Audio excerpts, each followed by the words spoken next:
Welcome to K learning campus. আমি Sabir sir তোমাদের আজকে পড়াবো ভূগোল বিষয়ের ভারত অধ্যায়ের প্রথম পাঠ, ভারতের প্রশাসনিক ভারতের প্রশাসনিক বিভাগ, তার সঙ্গে সঙ্গে উত্তরের পার্বত্য অঞ্চলের প্রস্থ বরাবর ভাগটুকু পড়াবো।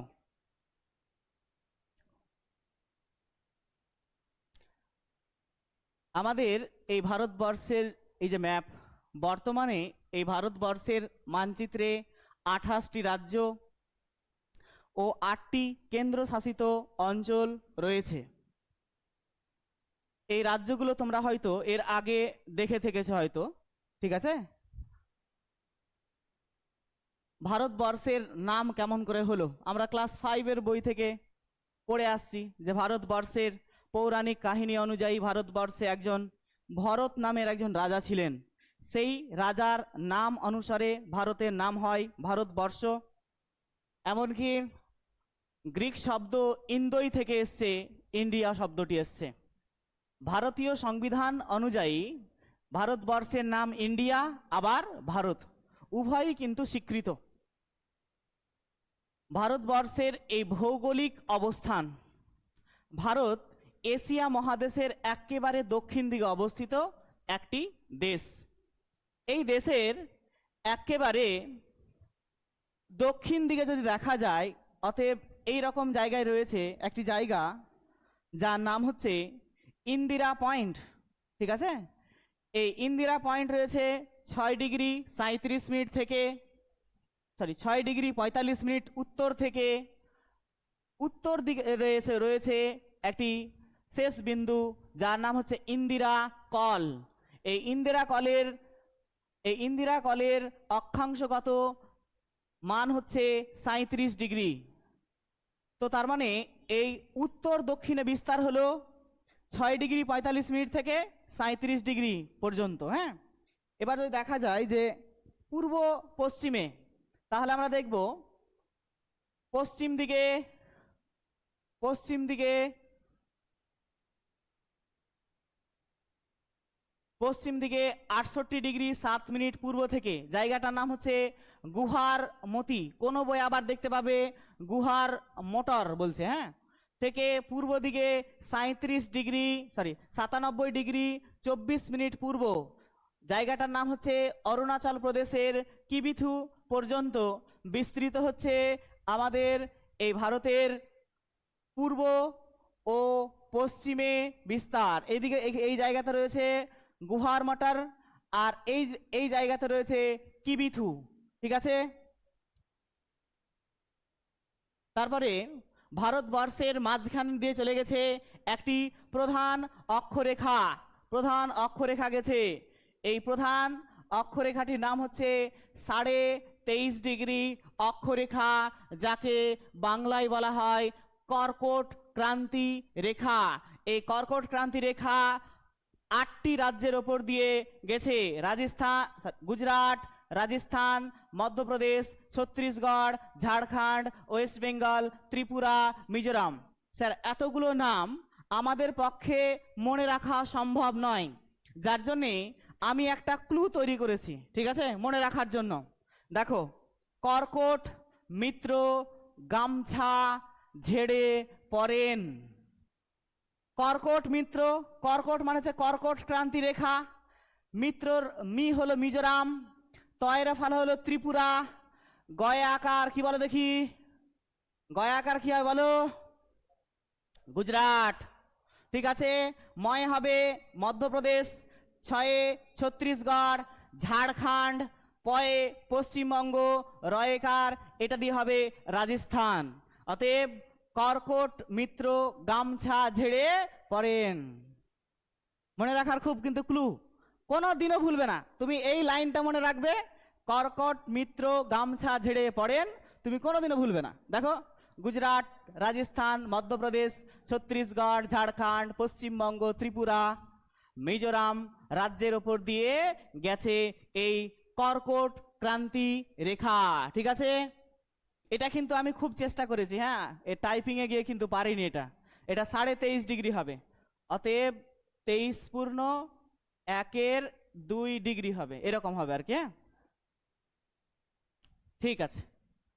এবার ভারতবর্ষের সীমানা, ভারতের চারিদিকে কি কি আছে, তাই তো? স্থলভাগের চারিদিকে যদি দেখা যায় যে ভারতের চারিদিকে কি কি আছে, তাহলে দেখবো আমরা যে স্থলভাগের দিকে ভারতবর্ষের গুজরাটের এই কচ্ছ, আর এদিকে রয়েছে কলকাতা পর্যন্ত, ঠিক আছে। এর এর চারিদিকে রয়েছে কি স্থলভাগ। উত্তর পশ্চিম দিকে রয়েছে পাকিস্তান, আফগানিস্তান, ঠিক আছে, চীন, নেপাল, ভুটান, বাংলাদেশ, মায়ানমার, ঠিক আছে। এগুলো সমস্ত দেশগুলো হচ্ছে কি ভারতের স্থল সীমানা, অর্থাৎ এই আমাদের ভারতবর্ষের সঙ্গে এই সমস্ত দেশের স্থলভাগের সীমানা লেগে রয়েছে। তার মধ্যে সব থেকে কম যদি দেখা যায় কার সীমানা রয়েছে, সেটা হচ্ছে আফগানিস্তান। মাত্র 106 কিলোমিটার জায়গা জুড়ে রয়েছে ভারতের সঙ্গে, ঠিক আছে। আর আর বাংলাদেশের সঙ্গে সব থেকে বেশি লেগে রয়েছে। স্যার দেখে তো জায়গাটা খুব কম মনে হচ্ছে, আমাদের তো দেখে মনে হচ্ছে যে চীনের সঙ্গে মনে হচ্ছে সব থেকে বেশি হবে, তাই তো? কিন্তু না, দেখো এই যে ওপর দিকে উঠছে দাগটা, আবার পূর্ব থেকে পশ্চিম দিকে, আবার উত্তর থেকে দক্ষিণ দিকে নেমে আসছে।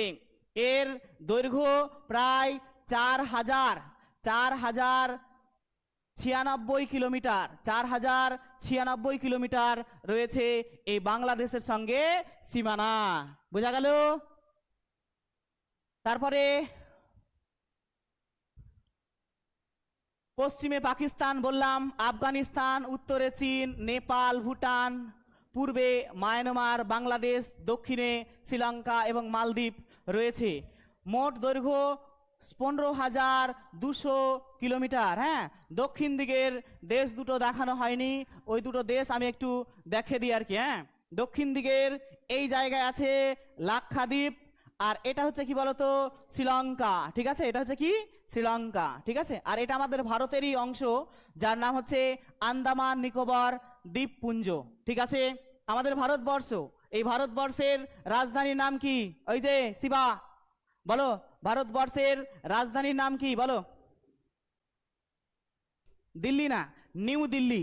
বসো, ভারতবর্ষের রাজধানীর নাম হচ্ছে নিউ দিল্লি, ঠিক আছে। তারপর হচ্ছে ভারতের জলসীমানা, ভারতের এই জলসীমানার উপকূল রেখার দৈর্ঘ্য 7,517 কিলোমিটার। এই জলসীমানা সম্পর্কে একটুখানি আমি বলে দিই ম্যাপ দেখে, ঠিক আছে। এই জলসীমানার পশ্চিম দিকে রয়েছে আরব সাগর, দক্ষিণ দিকে রয়েছে ইন্ডিয়ান ওশান বা ভারত মহাসাগর, ঠিক আছে। আর পূর্ব দিকে রয়েছে বে অফ বেঙ্গল। কি রয়েছে? বে অফ বেঙ্গল। কিছু বলছো তোমরা? কিছু বলছো? সমস্যা কোথাও?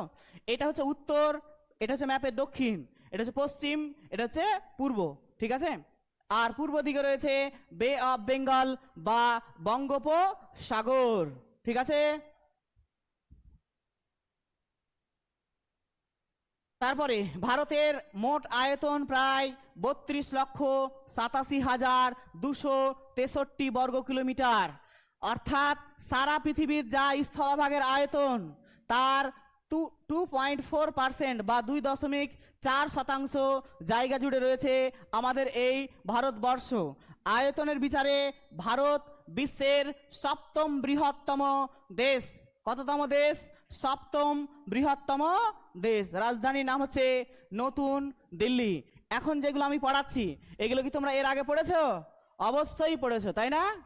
এর আগে আমরা পড়েছি স্যার। এবার আমরা পড়ব ভারতের সীমারেখা। এগুলো কিন্তু 1 মার্কের জন্য কিন্তু খুবই ইম্পর্টেন্ট। এই যে দেখতে পাচ্ছ, এগুলো 1 মার্কের জন্য কিন্তু খুবই ইম্পর্টেন্ট। তো ভারতের সীমারেখা নিয়ে যদি দেখা যায় তাহলে আমরা দেখতে পাবো যে এই যে দেখো ভারতের এই যে সীমারেখা দেখতে পাচ্ছ, এটা বাংলাদেশের সীমারেখা, তাই না? এটা কি বাংলাদেশের সীমারেখা। এখানে কি রয়েছে? পাকিস্তানের রয়েছে সীমারেখা, তাই তো? পাকিস্তানের রয়েছে, একটুখানি রয়েছে আফগানিস্তানের, তারপর রয়েছে চীনের রয়েছে। তো আমরা যদি দেখি যে এই ভারতের সীমারেখার সঙ্গে যে ম্যাকমোহন লাইন, ম্যাকমোহন লাইনটা রয়েছে ভারত এবং চীনের মধ্যে রয়েছে। কোন জায়গায় রয়েছে? অরুণাচল প্রদেশের কাছে রয়েছে। অরুণাচল প্রদেশের কাছে রয়েছে এই ম্যাকমোহন লাইন। এই যে দেখতে পাচ্ছ, এই অংশটুকু হচ্ছে ম্যাকমোহন লাইন। কার সঙ্গে রয়েছে? চীনের সঙ্গে ভারতের রয়েছে। কোথায় রয়েছে? অরুণাচল প্রদেশের কাছে রয়েছে ম্যাকমোহন লাইন। ঠিক আছে, তারপরে আমরা পড়বো র্যাডক্লিফ লাইন, যেটা ভারত, পাকিস্তান এবং বাংলাদেশের মধ্যে রয়েছে। ভারত, পাকিস্তান এবং বাংলাদেশের মধ্যে রয়েছে কি? Radcliffe line. এই যে দেখো, পাকিস্তানের মধ্যে এবং ভারতের মধ্যে লাইনটা রয়েছে র্যাডক্লিফ লাইন। এটাও হচ্ছে কি একটা র্যাডক্লিফ লাইন। ঠিক আছে, তারপরে ডুরান্ড লাইন, এটা পাকিস্তান এবং আফগানিস্তানের মধ্যে বর্তমানে রয়েছে। আগে যখন আমাদের ভারতবর্ষ একসঙ্গে ছিল তখন ভারত আর আফগানিস্তানের সঙ্গে ছিল, কিন্তু এখন পাকিস্তান ও আফগানিস্তানের মধ্যে রয়েছে। তারপর হচ্ছে line of control. Line of কি বলতো? কন্ট্রোল। ঠিক আছে, এটা নিয়ে অন্য একটা ছবি আছে আর কি, সেই ছবিটা আমি দেখাচ্ছি তোমাদেরকে।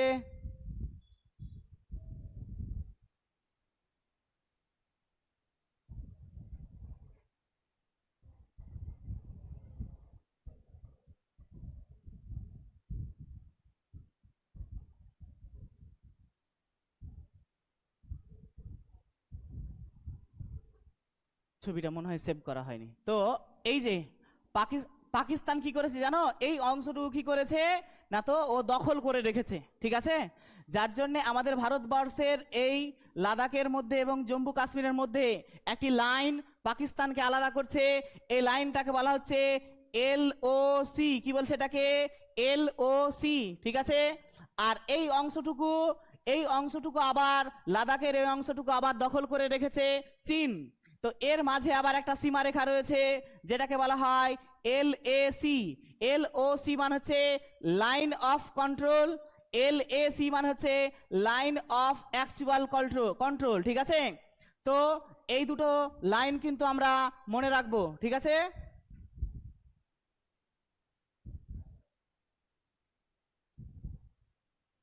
তারপরে আমাদের এই প্রতিবেশী দেশের মধ্যে যাতে সুসম্পর্ক বজায় রাখা হয়, যার জন্যে একটি একটি পরিষদ গঠিত হয় যাকে বলা হচ্ছে সার্ক। এর পুরো নাম south Asian association for regional cooperation. বাংলায় বলা হচ্ছে দক্ষিণ এশীয় আঞ্চলিক সহযোগী পরিষদ। এটি 1985 সালের 8ই ডিসেম্বর প্রতিষ্ঠিত হয়। এর সদস্য দেশগুলো কোনগুলো দেখে নাও? ভারত, পাকিস্তান, আফগানিস্তান, নেপাল, ভুটান, বাংলাদেশ, শ্রীলঙ্কা, মালদ্বীপ, এই 8টি দেশ এই সার্কের অন্তর্ভুক্ত। এই সার্কের সদর দপ্তর রয়েছে নেপালের রাজধানী কাঠমান্ডুতে। এর উদ্দেশ্য কি বলতো? এর উদ্দেশ্য হচ্ছে আর্থ সামাজিক লেনদেন। ধরো ভারতবর্ষে বাণিজ্যিক লেনদেন করতে হবে। ঠিক আছে, অন্য কোনো দেশের কাছ থেকে আমরা কি পাবো? বাণিজ্যিক লেনদেন পাবো।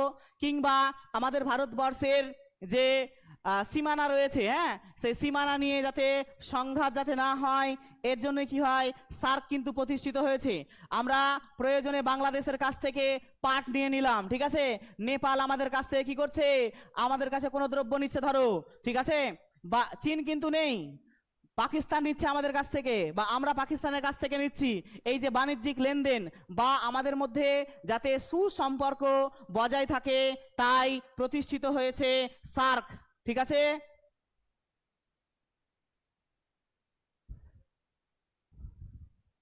তারপরে এখন আমরা পড়ব ভারতের এই রাজ্যগুলির সীমানা।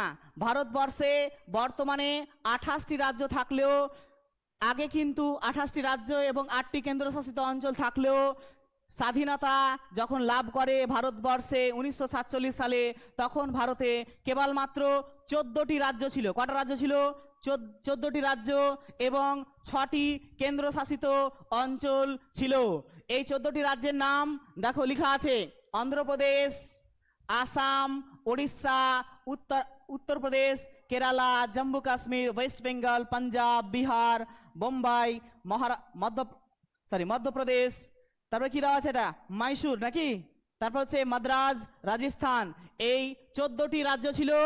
আর ইউনিয়ন টেরিটরিজ অর্থাৎ কি বলছে এটাকে বলো তো দেখি, কি বলছে এটাকে, হ্যাঁ কেন্দ্রশাসিত অঞ্চল, আন্দামান নিকোবর দ্বীপপুঞ্জ, ত্রিপুরা, দিল্লি, মণিপুর, লাক্ষাদ্বীপ, হিমাচল প্রদেশ, এই 6টি কেন্দ্রশাসিত অঞ্চল ছিল। স্যার তাহলে বাকি জায়গাগুলো কি ছিল? বাকি জায়গাগুলো ছিল স্বাধীন রাজ্য ছিল। ব্রিটিশদের, ফরাসিদের কি ছিল? উপনিবেশ ছিল সেই সমস্ত জায়গাগুলি। এই যে দেখো, দেখতে পাচ্ছ এই যে বোম্বাই, দেখো বোম্বাইটা কতটা জায়গা জুড়ে আছে, গুজরাটকে নিয়ে গঠিত হয়েছে বোম্বাই, ঠিক আছে, বোম্বাই গঠিত হয়েছে। দেখো মধ্যপ্রদেশ আছে, মধ্যপ্রদেশ থেকে কি তৈরি হয়েছে, ছত্তিশগড়। দেখো উত্তরাখণ্ড, হিমাচল প্রদেশ কোথা থেকে সৃষ্টি হয়েছে, উত্তরপ্রদেশ থেকে সৃষ্টি হয়েছে, হয়েছে কি হয়নি? বিহার থেকে কি সৃষ্টি হয়েছে বলো দেখি, এটা হচ্ছে বিহার। নিচের দিকেটা কি হয়েছে, ঝাড়খণ্ড, কি সৃষ্টি হয়েছে, ঝাড়খণ্ড। এটা পুরোটা ছিল আসাম, তারপরে কি হলো অরুণাচল প্রদেশ, মণিপুর, তারপরে মিজোরাম, ঠিক আছে। এখানে সৃষ্টি হলো কি মেঘালয়। এরকম কতগুলি রাজ্যের সৃষ্টি হয়েছে। সর্বশেষ রাজ্য সৃষ্টি হয়েছে তেলেঙ্গানা। কি সৃষ্টি হয়েছে, তেলেঙ্গানা। এখন আমরা সেই সাল অনুযায়ী কোন কোন রাজ্যের উৎপত্তি ঘটলো সেগুলো কিন্তু আমরা একটু দেখে নেব, ঠিক আছে। দেখো এই দেখো বলছে 14টি রাজ্য, বলছে 1953 সালে ডিসেম্বর মাসে ভাষার ভিত্তিতে রাজ্যগুলোর সীমানা নির্ধারণ করা হবে। এটাও কিন্তু গঠিত হতো না জানো। বলছে স্যার কেন গঠিত হতো না? প্রথমে অন্ধ্রপ্রদেশের মানুষেরা আন্দোলন করলো, ভাষার ভিত্তিতে রাজ্যগুলোকে কি করতে হবে, পুনর্গঠন করতে হবে। যার জন্যেই 1953 সালে কি করা হলো, ডিসেম্বর মাসে রাজ্য পুনর্গঠন কমিশন গঠন করা হলো। দিয়ে প্রথমে অন্ধ্রপ্রদেশকে স্বীকৃতি দেওয়া হলো। এর পরেই এই কমিশনের সুপারিশ অনুযায়ী 1956 সালের 1 নভেম্বর ভারতকে 29টির পরিবর্তে 14টি রাজ্য ও 6টি কেন্দ্রশাসিত অঞ্চলের পুনর্বিন্যাস করা হয়। এই রাজ্য পুনর্গঠনের সংক্ষিপ্ত ইতিহাস সম্পর্কে আমরা দেখব। যখন 1957 সাল, তখন আসাম থেকে আলাদা করে নাগাল্যান্ড কেন্দ্রশাসিত অঞ্চল হলো। কি থেকে হলো, আসাম থেকে হলো। এই দেখো এই যে আসাম আছে, দেখতে পাচ্ছ, এই আসাম আর নাগাল্যান্ড একসঙ্গে ছিল, কিন্তু কত সালে বলো তো, কত সালে, হ্যাঁ 1957 সালে এই আসাম থেকে নাগাল্যান্ড কি হলো, পৃথক হলো। কিন্তু নাগাল্যান্ড কিন্তু তখনও রাজ্য গঠিত হয়নি, এখন রাজ্য, কিন্তু তখন কিন্তু রাজ্য গঠিত হয়নি। 1957 সালে কি গঠিত হলো, একটি কেন্দ্র শাসিত অঞ্চল তৈরি হলো। 1960 সালে বোম্বাই রাজ্য ভেঙে গেল। 1960 সালে বোম্বাই রাজ্য ভেঙে গেল, গিয়ে গঠিত হলো পৃথক। এই যে দেখো, দেখতে পাচ্ছ, রাজস্থান, গুজরাট এবং কি গঠিত হলো, মহারাষ্ট্র গঠিত হলো। এবং তারপরেও কিন্তু বোম্বাই নাম ছিল। বোম্বাই নামটা শুনে খুব খারাপ লাগছে, যার জন্য নতুন নাম দেওয়া হলো মুম্বাই। কি নাম দেওয়া হলো, মুম্বাই, ঠিক আছে। বাহ, ভেরি গুড। তারপরে দেখো গোয়া, 1961 সালে গোয়া, দমন, দিউ, পুদুচেরি কেন্দ্রশাসিত অঞ্চল হিসাবে অন্তর্ভুক্ত হয়। স্যার এর আগে তাহলেও কি ছিল? এই যে দেখো গোয়া, দমন, দিউ এগুলো কাদের উপনিবেশ ছিল, ফরাসিদের উপনিবেশ ছিল। উপনিবেশ কাকে বলে ইতিহাসে পড়ছো, কাকে বলে? যখন কোন একটা শক্তিশালী দেশ বা রাষ্ট্র অন্য কোন একটি দুর্বল জায়গার ওপর বা অঞ্চলের ওপর নিজের আধিপত্য বিস্তার করে সেখান থেকে শোষণ, শাসন এবং অত্যাচার চালায়, তখন সেই দুর্বল রাষ্ট্রটাকে, বৃহৎ রাষ্ট্রটার কি বলা হয়, উপনিবেশ বলা হয়। এই জায়গাগুলো কি ছিল, উপনিবেশ ছিল, হয়ে গেল কি কেন্দ্রশাসিত অঞ্চল। 1960 সালে কি হয়েছিল, 1957 সালে নাগাল্যান্ড কেন্দ্রশাসিত অঞ্চল হয়েছিল। 1963 সালে সেটি পূর্ণ রাজ্যের মর্যাদা পেল। 1966 সালে পাঞ্জাব ভেঙে হরিয়ানা গঠিত হলো ও চণ্ডীগড় তাদের কেন্দ্রশাসিত অঞ্চল হলো। ঠিক আছে, এই দেখো, এই দেখো পাঞ্জাব একটাই আছে, আছে কিনা? সবুজ রংটা দেখতে পাচ্ছ তো? এই পাঞ্জাব একটাই রয়েছে, কিন্তু পরবর্তীতে কি হলো, এই পাঞ্জাবটা ভেঙে গেল, দিয়ে কি হলো, দুটো ভাগ হয়ে গেল, হরিয়ানা ও পাঞ্জাব, এবং তাদের রাজধানী হচ্ছে এখনো একটাই। তার নাম কি? তার নাম কি? চণ্ডীগড়। কি নাম? চণ্ডীগড়। ঠিক আছে, তারপরে আমরা দেখব 1970 সালে হিমাচল প্রদেশ, ত্রিপুরা, মণিপুর, মেঘালয় রাজ্য গঠিত হলো। 1970 সালে হিমাচল প্রদেশ ও ত্রিপুরা আর মেঘালয় গঠিত হলো 1971 সালে। 1975 সালে সিকিম ভারতের অঙ্গরাজ্য হিসাবে অন্তর্ভুক্ত হলো। ঠিক আছে, সিকিম কি হলো, একটি অঙ্গরাজ্য হিসাবে অন্তর্ভুক্ত হলো। 1987 সালে অরুণাচল প্রদেশ, মিজোরাম, গোয়া পূর্ণ রাজ্যের মর্যাদা পেল। আগে কিন্তু এই অরুণাচল প্রদেশের নাম ছিল NEFT, NEFT ছিল। হ্যাঁ,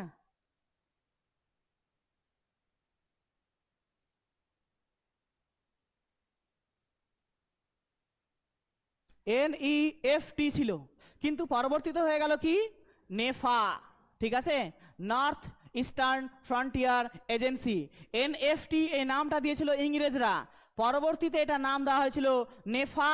নেফা থেকে পরবর্তীতে সৃষ্টি হয়েছে কি রাজ্য? সৃষ্টি হয়েছে এই অরুণাচল প্রদেশ।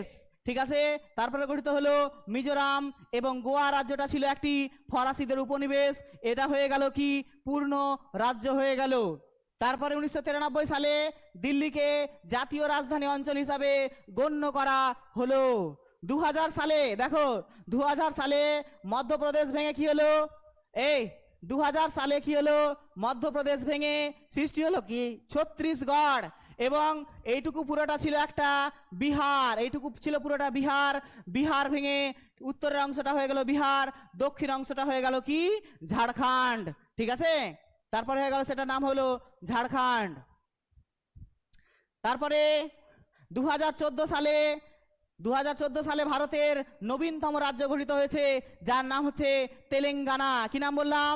তেলেঙ্গানা। ঠিক আছে, দেখো এই যে এই ম্যাপটাতে তোমরা কিন্তু দেখতে পাবে, এই যে এই ম্যাপটাতে দেখো অন্ধ্রপ্রদেশ কিন্তু একটাই রয়েছে, কিন্তু পরবর্তীতে কি গঠিত হলো, এই অংশটার নাম হলো তেলেঙ্গানা, আর এইটুকু হয়ে গেল অন্ধ্রপ্রদেশ। ঠিক আছে, এটার নাম হলো অন্ধ্রপ্রদেশ। তারপরে 2019 সালে জম্মু কাশ্মীর রাজ্য দুটি পৃথক কেন্দ্রশাসিত অঞ্চল গঠিত হলো, অর্থাৎ আগে ছিল রাজ্য জম্মু কাশ্মীরে, পরবর্তীতে সেটা হয়ে গেল কি, একটি কেন্দ্রশাসিত অঞ্চল। জম্মু কাশ্মীর একটি এবং লাদাখ নামে দুটি কেন্দ্রশাসিত অঞ্চল গঠিত হলো। স্যার তাহলে কটা হয়ে যাবে? 8টা থেকে তাহলে 9টা হয়ে যাবে, তাই তো? কিন্তু 2020 সালে দাদরা নগর হাভেলি ও দমন দিউ একসঙ্গে কি হলো, যুক্ত হয়ে গেল, দিয়ে একটা কেন্দ্রশাসিত অঞ্চলে পরিণত হলো। বর্তমানে ভারতবর্ষে 28টি রাজ্য ও 8টি কেন্দ্রশাসিত অঞ্চল রয়েছে। এটা দেখালাম, আশা করি দেখেছো। এটা এই যে 14টা রাজ্য আর 6টা কেন্দ্রশাসিত অঞ্চল ছিল, দেখেছো আশা করি। ঠিক আছে, এরপরে বাংলাদেশের যখনই এই বর্ডারটা যখন তৈরি হলো, এই বর্ডারটা তৈরি হওয়ার সঙ্গে সঙ্গে কি হলো, এখানে কিছু জায়গা ছিল দ্বীপগুলো, সেই দ্বীপগুলো নিয়ে কি হতো, প্রায় বাংলাদেশের সঙ্গে কি হতো, বিবাদ লেগে থাকতো, যার জন্যে 2015 সালে, ঠিক আছে, 2015 সালে কি করলো, ভারতবর্ষের প্রধানমন্ত্রী নরেন্দ্র দামোদর দাস মোদী এবং বাংলাদেশের প্রধানমন্ত্রী নাম কি, শেখ হাসিনা, দুজন মিলে কি করলো, চুক্তি করলো। কিসের চুক্তি? চুক্তিটা কিসের? বলছে জায়গা নিয়ে বিবাদ হচ্ছিল, সেগুলো নিয়ে কি হচ্ছে, চুক্তি হলো। এই চুক্তি অনুযায়ী ভারত পাবে 51টা আর বাংলাদেশ পাবে 111টা ছিটমহল। হ্যাঁ, এই চুক্তি 31শে জুলাই 2015 সালে এই বিনিময়ের কাজ সম্পূর্ণ হয়। ছিটমহল কি স্যার? এটা তো আগে বলেন আপনি, ছিটমহল কাকে বলে? অর্থাৎ আমাদের এই ভারতবর্ষের যে ম্যাপটা আছে দেখতে পাচ্ছ, ভারতবর্ষের এই যে ম্যাপটা আছে, এই ম্যাপের প্রধান ভূখণ্ড তো আছে, এই ভূখণ্ড বাদে কিছু অংশ ভারত থেকে দূরে অবস্থিত সমুদ্রের কাছে। সেই সমস্ত জায়গাগুলো নিয়ে বা দ্বীপ নিয়ে কি হতো, প্রায় ভারতের সঙ্গে বাংলাদেশের একটা বিবাদ লেগে থাকতো, যার জন্যে এই ছিটমহল জায়গাগুলো নিয়ে কি হলো, একটি কি হলো চুক্তি গড়ে উঠলো, সেটাকে বলা হচ্ছে ছিটমহল বিনিময়। 129টা ছিটমহল কিন্তু ভারতের, 129টা ছিটমহল ছিল তখন কিন্তু, হ্যাঁ, আর বাংলাদেশে ছিল 93টা। পরবর্তীতে ভাগ হয়ে ভারত পেয়ে গেল 51টা, বাংলাদেশ পেল 111টা। ঠিক আছে, তারপরে বলো, ভারতের প্রশাসনিক বিভাগ এই মুহূর্তে শেষ হলো, কিন্তু প্রশাসনিক বিভাগের আরো অনেক কিছু কিন্তু বাকি রয়েছে। হ্যাঁ, প্রশাসনিক বিভাগের আরো অনেক কিছু বাকি আছে, যেমন ধরো প্রত্যেকটা রাজ্যের রাজধানীর নাম, এগুলো তো তোমরা পড়েছো, এগুলো তোমরা বাড়িতে পড়েছো বা আগে পড়েছো, তাই তো? আগে কিন্তু পড়েছো, যেমন রাজস্থানের রাজধানীর নাম জয়পুর, উত্তরপ্রদেশের রাজধানীর নাম লখনৌ, বিহার পাটনা, ঝাড়খণ্ড রাঁচি, এগুলো তো আমরা জানি, তাই তো? এগুলো আমরা বাড়িতে পড়ে নিব, আশা করি পড়বো কিনা। ঠিক আছে, এই প্রতিবেশী ভারতবর্ষে যতগুলো প্রতিবেশী দেশ রয়েছে তার মধ্যে সব থেকে যেটা বড় তার নাম হচ্ছে চীন। স্যার, প্রতিবেশী দেশের সংখ্যা কয়টি ভারতের? ভারতের প্রতিবেশী দেশের সংখ্যা হচ্ছে 9টি। কয়টি? 9টি ভারতের প্রতিবেশী দেশের সংখ্যা। ঠিক আছে, কি কি দেখে নাও, পাকিস্তান, আফগানিস্তান, চীন, নেপাল, ভুটান, কটা বলো দেখি? 5টা। বাংলাদেশ, মায়ানমার, কটা হলো? 7টা। এখানে শ্রীলঙ্কা আর লক্ষদ্বীপ, তাই তো? লক্ষদ্বীপ নিয়ে হলো 9টা কি হচ্ছে প্রতিবেশী দেশ। ঠিক আছে, তারপরে আমরা যাব ভারতবর্ষের ভূপ্রাকৃতিক বিভাগ। কোথায় যাব আমরা? ভারতের ভূপ্রাকৃতিক বিভাগ। ভূপ্রাকৃতিক বিচার অনুযায়ী ভারতবর্ষকে প্রধানত 5টি ভাগে ভাগ করা হয়েছে। একটা হচ্ছে উত্তরের পার্বত্য অঞ্চল, বৃহৎ সমভূমি অঞ্চল, উপদ্বীপীয় মালভূমি অঞ্চল, উপকূলীয় সমভূমি অঞ্চল, দ্বীপ অঞ্চল। জায়গাগুলো একটুখানি আমাদেরকে ম্যাপে দেখিয়ে দেন, তাই তো? এই যে দেখতে পাচ্ছ, এইটুকু হচ্ছে উত্তরের পার্বত্য অঞ্চল, এই যে এখানে রয়েছে, এখানে রয়েছে, এই অংশটুকু হলো কি বলতো? উত্তরের পার্বত্য অঞ্চল। ঠিক আছে, তারপর হচ্ছে বৃহৎ সমভূমি অঞ্চল, এই যে এই অংশটুকু হচ্ছে বৃহৎ সমভূমি অঞ্চল। এই যে অংশটুকু হ্যাঁ সবুজের মতো হয়ে আছে বা হলুদ রঙের আর কি হালকা, এই অংশটুকু হচ্ছে কি? এই অংশটুকু হচ্ছে কি বৃহৎ সমভূমি অঞ্চল। যে অংশটুকু সাদা দেখতে পাচ্ছ, আর বিভিন্ন পর্বত যেমন আরাবল্লী, বিন্ধ্য, সাতপুরা, এই সমস্ত পর্বতগুলো যে দেখতে পাচ্ছ, পশ্চিম দিকে পশ্চিমঘাট পর্বতমালা, পূর্ব দিকে পূর্বঘাট পর্বতমালা, তার মাঝের যে ভূখণ্ড তাকে বলা হচ্ছে উপদ্বীপীয় মালভূমি অঞ্চল। উপদ্বীপ ভারতকে বলা হয় উপদ্বীপ বলা হয়, তার কারণটা কি? তার কারণ হচ্ছে এই ভারতের 3 দিক জল দ্বারা পরিবেষ্টিত। তার পশ্চিম দিকে রয়েছে আরব সাগর, এর দক্ষিণ দিকে রয়েছে ভারত মহাসাগর, পূর্ব দিকে রয়েছে বঙ্গোপসাগর, যার জন্যে ভারতকে কি বলা হয়? উপদ্বীপ বলা হয়। তাছাড়াও ভারতকে বলা হয় উপমহাদেশ। কি বলা হচ্ছে? ভারতকে বলা হচ্ছে উপমহাদেশ। এশিয়া মহাদেশের একেবারে দক্ষিণ দিকে যে সমস্ত দেশ রয়েছে, এই যে 10টা দেশ ভারতকে নিয়ে, এই 10টা দেশের মধ্যে সব থেকে আর্থিকভাবে এগিয়ে এবং সমৃদ্ধিশালী দেশ হলো ভারত। এই ভারতকে কেন্দ্র করে মনে হচ্ছে একটি উপমহাদেশের সঙ্গে মহাদেশের সঙ্গে তুলনা করা হয়েছে, তাই ভারতকে বলা হচ্ছে কি? একটি উপমহাদেশ। কি বলা হচ্ছে? উপমহাদেশ। তারপর হচ্ছে উপকূলীয় সমভূমি অঞ্চল, এই যে গুজরাটের কচ্ছ থেকে শুরু করে এই উপকূলীয় অঞ্চলগুলো হচ্ছে কি? উপকূলীয় সমভূমি অঞ্চল। আর বাকি হচ্ছে দ্বীপ অঞ্চল, এগুলো হচ্ছে কি? দ্বীপ অঞ্চলের উদাহরণ। ঠিক আছে, তারপরে আমরা পড়ব উত্তরের পার্বত্য অঞ্চল। কি পড়ব? উত্তরের পার্বত্য অঞ্চল। এই উত্তরের পার্বত্য অঞ্চল বিশ্বের উচ্চতম এবং নবীনতম ভঙ্গিল পার্বত্য অঞ্চলের উদাহরণ। এটি ভারতের উত্তর দিকে সীমান্ত বরাবর ধনুকের মতো করে বাঁক নিয়ে প্রসারিত হয়েছে। স্যার, ধনুকের মতো মানে কি একটুখানি বলবেন? এই যে দেখো হিমালয় পর্বতমালা, এই যে দেখো হিমালয় পর্বতমালা, এখানে রয়েছে একটি পর্বত যার নাম হচ্ছে নাঙ্গা পর্বত। কি পর্বত? নাঙ্গা পর্বত। এই নাঙ্গা পর্বত থেকে শুরু করে বাঁক নিয়ে এইদিকে রয়েছে একটি পর্বত যার নাম হচ্ছে নামচা বারোয়া।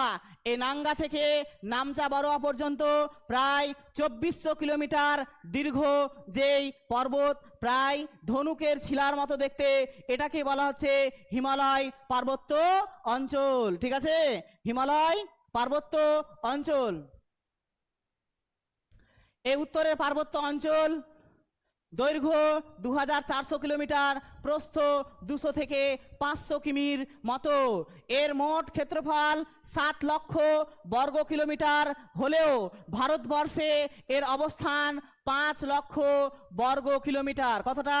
5 লক্ষ বর্গ কিলোমিটার। হ্যাঁ, তারপরে ভূপ্রাকৃতিক বিভাগ, এই হিমালয় পার্বত্য অঞ্চলকে আবার দুটি ভাগে ভাগ করা হয়েছে। একটা হচ্ছে হিমালয় পর্বত শ্রেণী, একটা হচ্ছে উত্তর পূর্বের উচ্চভূমি অঞ্চল। এই যে দেখতে পাচ্ছ, এই অংশটুকু হচ্ছে, এই যে এখান থেকে এই অংশটুকু পুরোটা হচ্ছে উত্তরের পার্বত্য অঞ্চল, আর বাকি এই অংশটুকু যে দেখতে পাচ্ছ, এই অংশটুকু বলা হচ্ছে কি? বলা হচ্ছে উত্তর পূর্বের উচ্চভূমি অঞ্চল। ঠিক আছে, মেয়েরা প্রচুর গল্প করছে, হ্যাঁ, এটা খুব খারাপ জিনিস, একটু মনোযোগ সহকারে শুনো। তারপরে স্যার হিমালয় পর্বতমালা কেমন করে উৎপত্তি হয়েছে এটা একটুখানি বলেন। আমরা কিন্তু ক্লাস 9-এর বইয়ে কিন্তু প্লেট টেকটনিক থিওরি কিন্তু পড়েছি, বা পাত সংস্থান তত্ত্ব। বলছে এই পাত সংস্থান তত্ত্বের জনক বলা হয় লা পিচোকে বলা হয়। কাকে বলা হয়? লা পিচোকে বলা হয়। এই পাত সংস্থান তত্ত্ব অনুযায়ী বর্তমানে যেখানে হিমালয় অঞ্চল রয়েছে, টারসিয়ারি যুগে সেখানে ছিল একটা টেথিস নামে মহীখাত। এই যে দেখতে পাচ্ছ মহীখাত, এটা হচ্ছে টেথিস নামে মহীখাত। স্যার মহীখাত কাকে বলে? অগভীর সামুদ্রিক অঞ্চলকে কি বলা হয়? মহীখাত বলা হয়। এই মহীখাত বা জিওসিনক্লাইন ছিল, হ্যাঁ, অ্যাস্থোনিস্ফিয়ারের ভাসমান উপর দক্ষিণ দিক থেকে একটি পাত গেছে, যেই পাতটার নাম হচ্ছে ভারতীয় পাত। পাতটার নাম কি? ভারতীয় পাত। এই ভারতীয় পাত আস্তে আস্তে উত্তর পূর্ব দিকে যখন গেছে, তখন এই টেথিস হিমালয় যে রয়েছে, টেথিস মহীখাত যে রয়েছে, তাতে এই ভারতীয় পাত যখন গেল, তখন এই ইউরেশীয় পাতের সঙ্গে গিয়ে কি হলো? সংঘর্ষ হলো।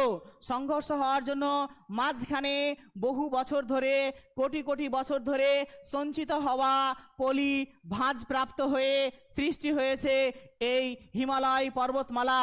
কিভাবে সৃষ্টি হয়েছে? কিভাবে সৃষ্টি হয়েছে? বলছে ভারতীয় পাত ও ইউরেশীয় পাতের কি হচ্ছে সংযোগস্থলে ছিল একটি টেথিস নামে মহীখাত। এই মহীখাতে কি হয়েছে? দীর্ঘদিন যাবত পলি, সূক্ষ্ম সূক্ষ্ম পলি জমা হয়েছে। আর সেই পলিগুলো যখন দুটো পাত, একটা হচ্ছে ইউরেশীয় পাত, একটা হচ্ছে ভারতীয় পাত, দুই পাতের কি হচ্ছে সংঘর্ষের ফলে মধ্যবর্তী পাললিক শিলা ভাঁজপ্রাপ্ত হয়ে সৃষ্টি হয়েছে এই হিমালয় পর্বতমালা।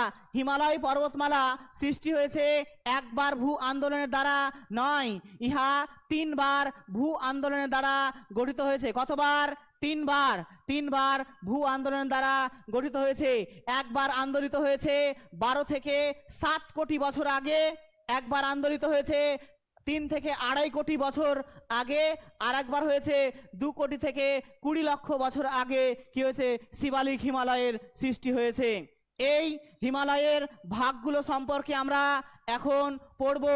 ঠিক আছে, এই হিমালয়ের ভাগগুলো সম্পর্কে আমরা এখন পড়ব, তাই তো? কি বলছো? পড়বে তো? হ্যাঁ, পড়বো। বলছে হিমালয়ের পর্বত শ্রেণীর প্রস্থ বরাবর ভাগ।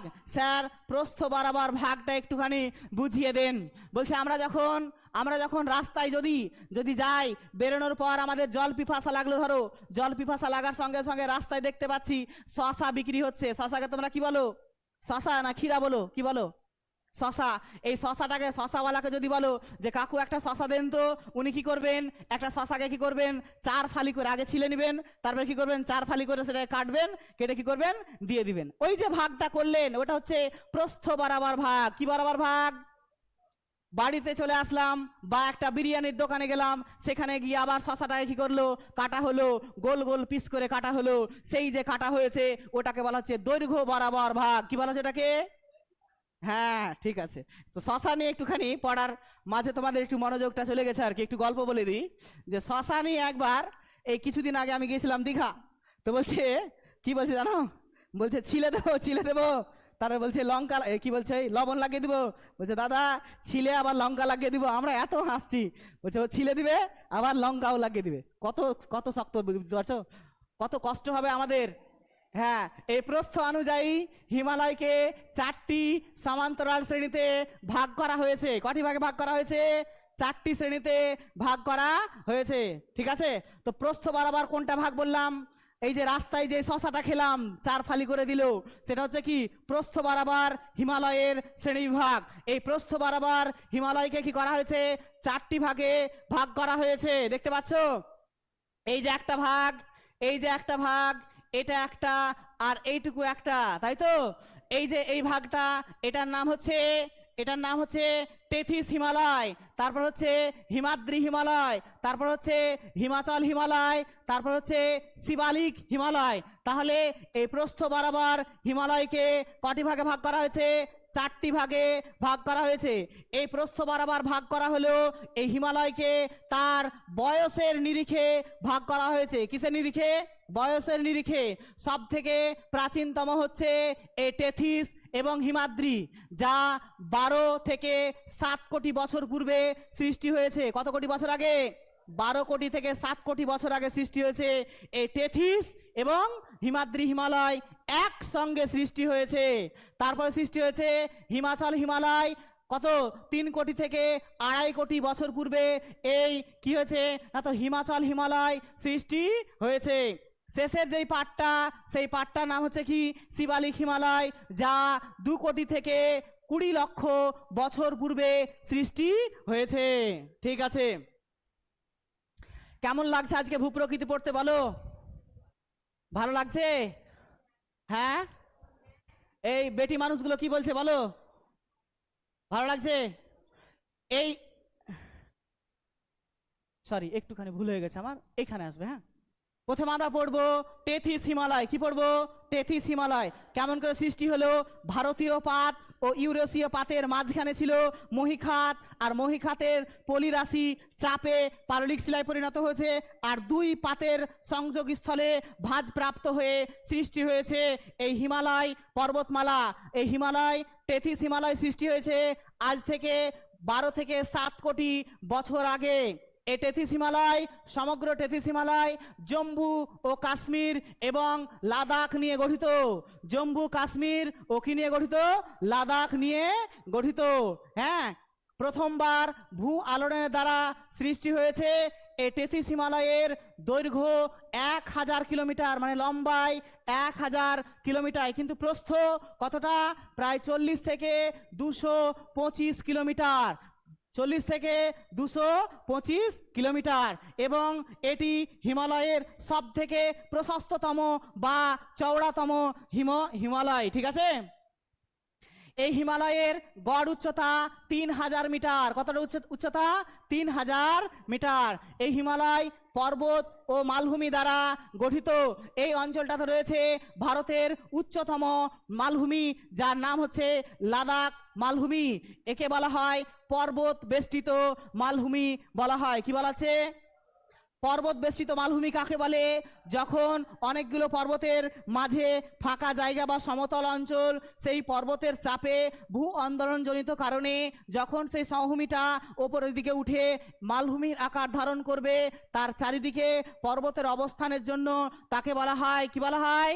কি বলা হয় তাকে? পর্বত বেষ্টিত মালভূমি বলা হয়। এই পর্বত বেষ্টিত মালভূমির নাম হচ্ছে লাদাখ। ঠিক আছে, কয়েকটা পর্বত দেখা যায়, যেমন জাস্কার, কৈলাস, কারাকোরাম। ঠিক আছে, কারাকোরামকে বলা হয় কৃষ্ণগিরি বলা হয়। এই কারাকোরামের সর্বোচ্চ শৃঙ্গের নাম হচ্ছে কে টু কি বলা হচ্ছে? K2 বলা হচ্ছে, ঠিক আছে। এই K2 কে ভারতের বর্তমানে শুনলে পারে অবাক লাগবে, এই K2 কে ভারতের উচ্চতম পর্বতশৃঙ্গ হিসাবে এখন আর বিবেচনা করছে না।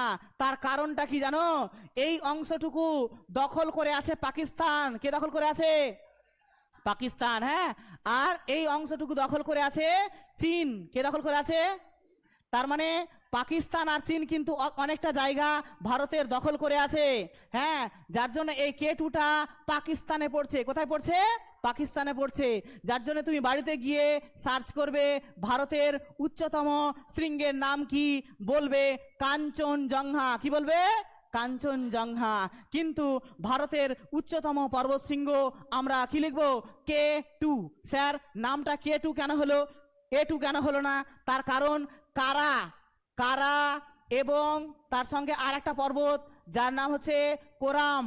এই কারা এবং কোরাম দুটি পর্বতের সর্বোচ্চ শৃঙ্গ, যার জন্য একে নাম দেওয়া হচ্ছে K2। কোন কোন বিজ্ঞানী আবার বলছেন যে না, কিং অফ কারাকোরাম, অর্থাৎ দুটি পর্বতের কিং বলা হচ্ছে একে, যার জন্য একে বলছে K2। কিন্তু একে আমরা বইয়ের পাতায় কি পড়ে থাকি? Godwin Austen. কি পড়ে থাকি? গডউইন অস্টিন, ঠিক আছে। তারপরে কোথায় ছিলাম আমরা? টেথিস, হ্যাঁ। এই টেথিস হিমালয়ের পর্বতশ্রেণী কামেট টেথিস হিমালয়ের একটি গুরুত্বপূর্ণ সর্বোচ্চ শৃঙ্গ, ঠিক আছে। মালভূমি এখানে দেখতে পাওয়া যায় লাদাখ মালভূমি এবং আকসাই চীন। কি দেখতে পাওয়া যায়? লাদাখ মালভূমি ও আকসাই চীন।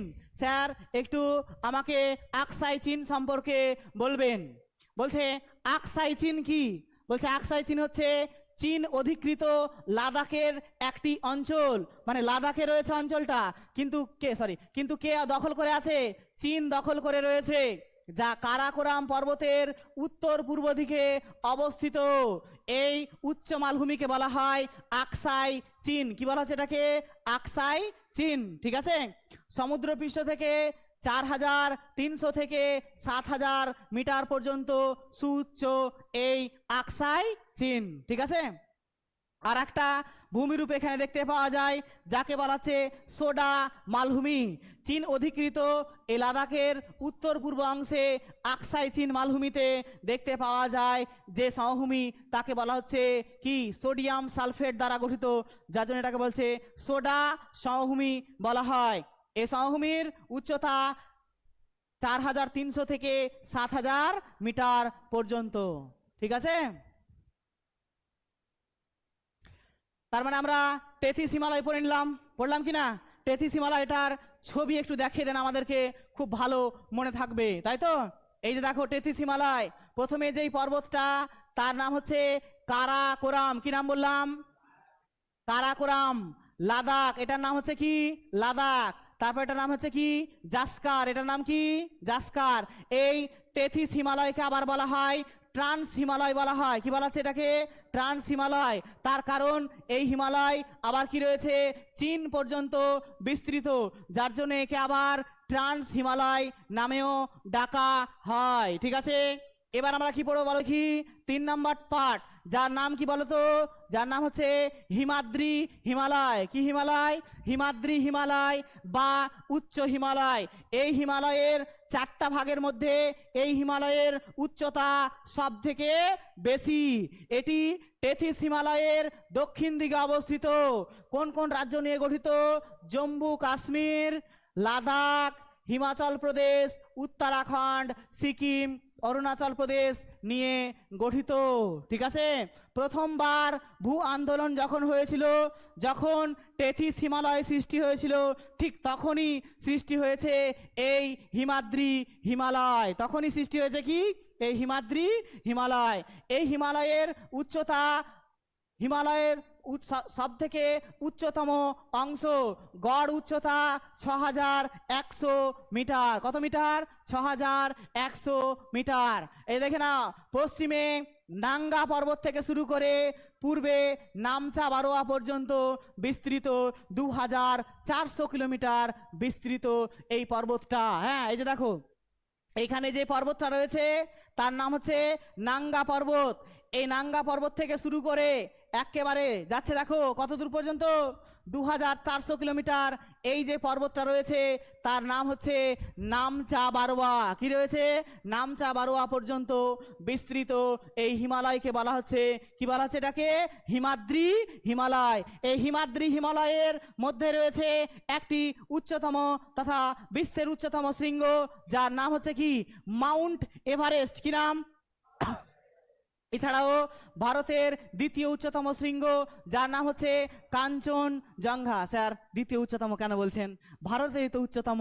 যেহেতু আমাদের এই ম্যাপটা যে রয়েছে, ম্যাপটার যে পরিবর্তিত রূপ আমাদের ভারত সরকার কি দিয়েছে আমাদেরকে? এখনো দেয়নি। যার জন্য আমরা এখনো পর্যন্ত ভারতের উচ্চতম শৃঙ্গ কাকে ধরবো? কেটুকেই কিন্তু আমরা ধরবো। মাধ্যমিক পরীক্ষা তো আমরা কেটুই লিখবো। যদি মনের মধ্যে একটু সংশয় আসে যে যে স্যার যদি ভুল দিয়ে দেয় তাহলে কি করব? কেটু লিখে দিলাম, তারপরে লিখবো মতান্তরে কাঞ্চনজঙ্ঘা। এবার কাটবে? কোনো স্যার কাটবে না, ঠিক আছে? যদি এসে কিউ টাইপের কোশ্চেন থাকে তাহলে। হ্যাঁ, তো হিমাদ্রি হিমালয়, এখানে কিছু উচ্চতম পর্বতশৃঙ্গ রয়েছে, যেমন মাউন্ট এভারেস্ট, ঠিক আছে, যার আগের নাম ছিল পিক 15। এই মাউন্ট এভারেস্টের আগের নাম ছিল পিক 15। কাঞ্চনজঙ্ঘা বিশ্বের তৃতীয় উচ্চতম শৃঙ্গ।